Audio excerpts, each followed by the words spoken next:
कहीं ना कहीं ये जो चट्टई भाई चट्टा अधिकारी चट्टा नेता 5% कमीशन खातिर जनता के मुँह उतरन कहीं ना कहीं ओकरी देन हो।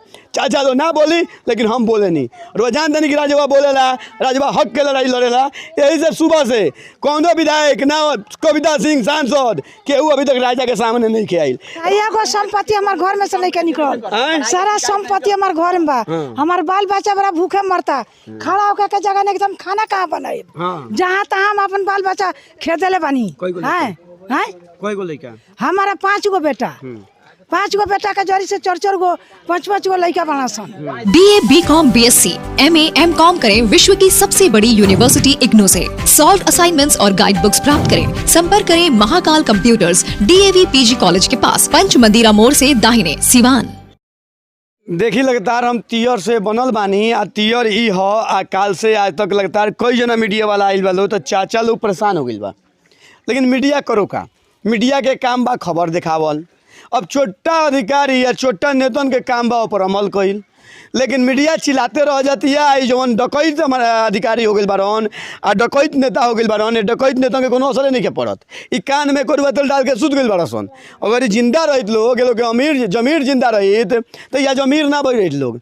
नेताजी लोग के जमीर मर गइल बा, ऐसे नेताजी लोग अमीर हो गइल बा। खैर चाचा लोग ताश खेलता, आई पता करते नहीं कि देखी बगल में ही पानी बा। चाचा कौना कौना टाइप के राहत मिलल बरुआ लोग के? राहत कहाँ कौन मिलल बा? राहत सामग्री कुछ खाए के कुछ ना। जब घेराइल बनो तो कहीं जाएम ना। अब जाएम ना तो काम दाम होई ना। एगो साधन मिलल बा कहीं ना आइल बिया है ना ही हो ना होनिया बिया। हाँ वे साधन बा कि ना एगो आइल बिया। आ कुछ मतलब कि लोग के ये बेरा कुछ लोग के मतलब कि भइल कि ये दही गइल बा, घर छोड़ देले बा, ओकरा के तनी कुछ बना के खियावल जा अपना थ्रू, माने अपना थ्रू। हाँ कोनो नेता मुखिया विधायक सांसद केहू नहीं कहे। नेता मुखिया केहू नहीं कहे कि नहीं ये रहले का ना हो। अमरजीत कुशवाहा जीरा देवी विधायक सदैव जी के इशारा पर तो माने उ रहुआ लाल बहादुर जी दरौली के मुखिया तो उ लोग मतलब कि साधन ना भेजबे आ यही करुए लोग। ई ना पूछमी कि नेताजी हाला के बाद तोर बनाए भेज देनी दोहे के पहले व्यवस्था काहे ना भइल, ई ना पूछमी लोग ना तो देखी सब काम विधायक के हो। विधायक लो आवाज उठाई पटना सदन में तो ई सब काम होला। ई ना पूछुए ना, ई सब ना पूछुए, ऐसे ना पूछुए नु आ कि उ लोग माने कौनो जना रहुए लो ना सारा माने कौनो काम में पटना होत रहुए वही में उ लोग हजराई रहुए उ जना फुर्सत। चाचा ऐसे ना पूछले होखेम आ भैया ऐसे ना पूछेम कि सभे केहू ना कोनो पार्टी से जुड़ल बा। हम ही नहीं आरोप लगावत कि पार्टी से जुड़ल बानी, लेकिन हम बता दी रहुआ के कि विधायक से सांसद से हमनी के ना पूछेम जा। यही से विधायक सांसद मनबड़ुआ हो गइल बारन। अगर मनबड़ुआ ना भई रहितन त ई गाँव ना दहित। फ्लड के वार्निंग मार्च में ही, अप्रैल रह के मई में आ जाला, जुलाई में बाढ़ आवेला, लेकिन जुलाई के बाद बाढ़ आवता तब तक तैयारी नहीं के भई रहत। तब तक फ्लड के जौन भी कहू भी बोरी बा वो बोरी एजा नहीं के फेंकात जौन गाँव दहे के स्थिति में रहता सन। रो देख सकता नहीं कि झरही है बलहू साइड है झरही आवेला तब तक कोनो तैयारी नहीं के। यानी कहीं ना कहीं बहुत बड़ा चूक बा नेताजी लोग से ना पूछला के। आ नेताजी लोग से पूछेम काहे, नेताजी लोग खिसिया जाई, भैया खिसिया जइहन, चाचा खिसिया जइहन। ऐसे कि हमरा बुझाता कि हमार घर आ भाई लोग के घर सांसद विधायक आवेला तो नून किनाला, ऐसा नहीं खे। हमारा रुआ पैसा के कमीशन के, हमारा रुआ पैसा के टैक्स से ओकनी के पेमेंट करी जाला। वो छोटा अधिकारियों के पैसा दियाला हमनी के टैक्स में से। और छोटा अधिकारी आज अपना के अवसर बनाओ तरन। अगर ये अपना आइल काहे, अपना आइल कैसे? जब रुआ तैयारी कर रहती, जब रुआ मार्च के बाद मार्च खत्म करी, अप्रैल मई जून जुलाई अगस्त सितंबर 6 महीना मिलता रुआ बांधे के। तो कहीं ना कहीं ये जो चट्टई भाई चट्टा अधिकारी चट्टा नेता 5% कमीशन खातिर जनता के मुँह उतरन कहीं ना कहीं ओकरी देन हो। चाचा तो ना बोली लेकिन हम बोले नहीं।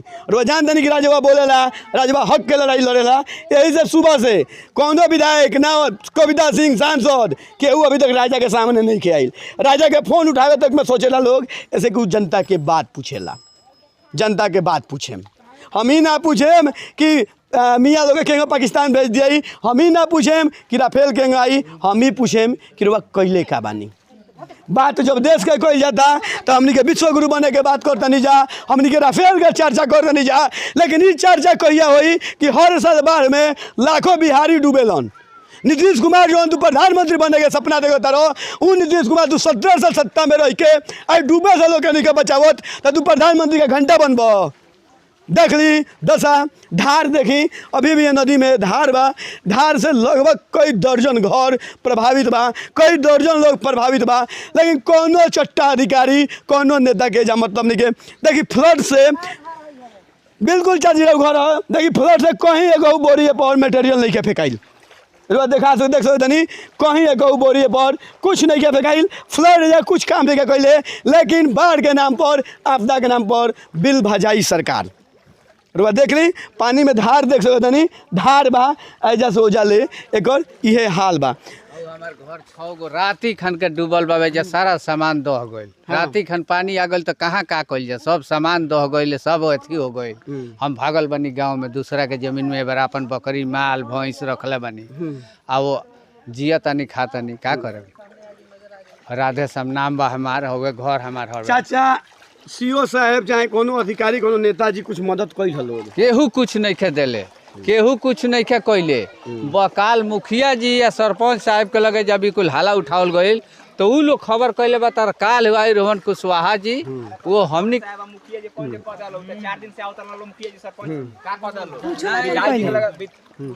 आओ भाई क्या कहते कब हम बोलेंगे सर ये 4-5 दिन से बाढ़ आया हुआ है, एक बैग पानी आ गया, तो हमारे गाँव का मुखिया है उनको तोरे गांव के मुखिया ही हो, हमारा गांव हम थोड़ी लेके आए, हमारा गांव का मुखिया तो 4 दिन से आवत रहन, खाल से आके मुआयना करें चल जन कुछ करियन ना।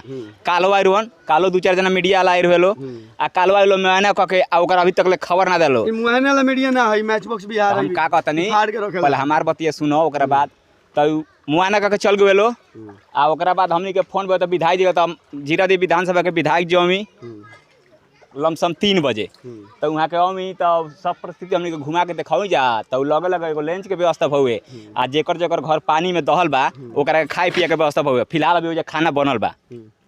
राहुल घर के ने बा हमारे ओनिए घर बाटे। दहल बनी कि ना अभी हम नहीं दहल, यही से बोलत नहीं ना तो नहीं तो गाँव में हम नहीं खी, यही से बोलत नहीं ना तो हम गाँव में यही से बोलत नहीं महाराज। अरे सुनी महाराज दहल बनी ना पूछी हो चाचा से जगह सामान दहल बा बड़ी चाची ना वो चाची से पूछी, चाची से पूछी कि जगह सामान दहल बा उहे दर्द जानते क्या चाची कितना के नुकसान बा में? सैया को संपत्ति हमार घर में से लेके निकल, सारा संपत्ति हमार घर में बा, हमार बाल बच्चा बड़ा भूखे मरता, खड़ा होकर के जगह नहीं एकदम खाना कहाँ बनाए, जहाँ तहाँ हम अपन बाल बच्चा खेदेले बनी।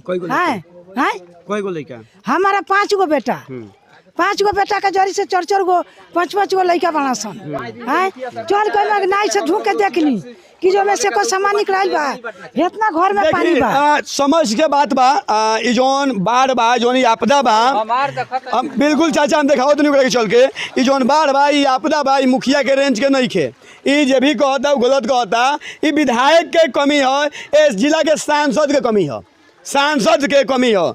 ये सब बड़ा बड़ा प्रोजेक्ट हो, बड़ा बड़ा प्रोजेक्ट में विधायक सांसद लगेला लोग, ना कि मुखिया जी लगेला लोग। मुखिया जी खाली राहत बचाव करी हन, लेकिन विधायक जी और सांसद महोदय श्रीमती कविता सिंह जी रउआ लोग के काम हो कि बांध के मरम्मती कराई, आपदा से बादी से फ्लड से बांध के मरम्मती कराई, बाढ़ के नियंत्रण करी, ये रउआ लोग के काम हो।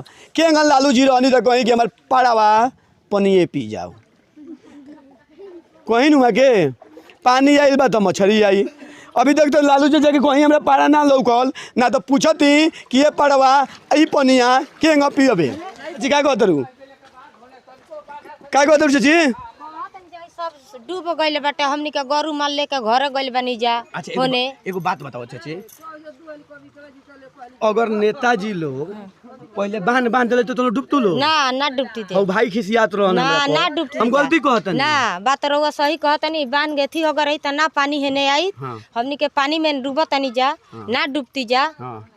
चली अब देखिए एगो है ना गाय के आवाज़ सुनाता और वह के दिखाओ तनी कि गाय ही लालू जी के पाड़ा ना पाड़ा रही दंपति होती जरूर ओकरा से चली खोजा तनी कहीं लालू के पाड़ा होई तो कहीं लालू के भैंस होई लालू के पाड़ा होई लालू जी के तो वहाँ से हम पूछे पाड़वा कि पाड़वा तो पनिया पियबे ऐसे कि 92 के दौर में 92 के दशक में 90 के दशक में सॉरी 90 के दशक में 98 के दशक में बहुत ही बड़ा शब्द आई रहल कि लालू जी के पाड़वा पनिया पी जाओ लेकिन कहीं ना कहीं छोटा अधिकारी छोटा नेता के चक्कर में बिहार बदनाम होता बिहार डूबता और हर साल डूबता हमें बिजली उजली बा देखिए घर है घर के दशा देख ली पूरा पानी सिर गई बा सिर मारते थे कि बगल में ही पानी बा कैमरा पर जाम देखा के बगल में ही पानी बा का स्थिति बा अच्छा देखिए का स्थिति बा अब ये देखे के बाबे देखे तो बकरी भी है एकरो दशा देख ली तोरा के ई केकरा के वोट दिल रही और हम पूछ के दिखा देम कि केकरा के वोट दिल रहल आई बता दी खैर चल रहा के हम दिखाओ तनी कि बाहर के का स्थिति बा का नजर बा पूरा तियर डूबल पड़ल बा पूरा अधिकारी सब सुतल पड़ल बारन कहीं कौनो केहू के असर नहीं खे आई असर ना होके के वजह बा कि चाचा भैया भाभी सबे झंडा ढोवेला खैर बनल मैच बॉक्स के साथे देखत रही मैच बॉक्स।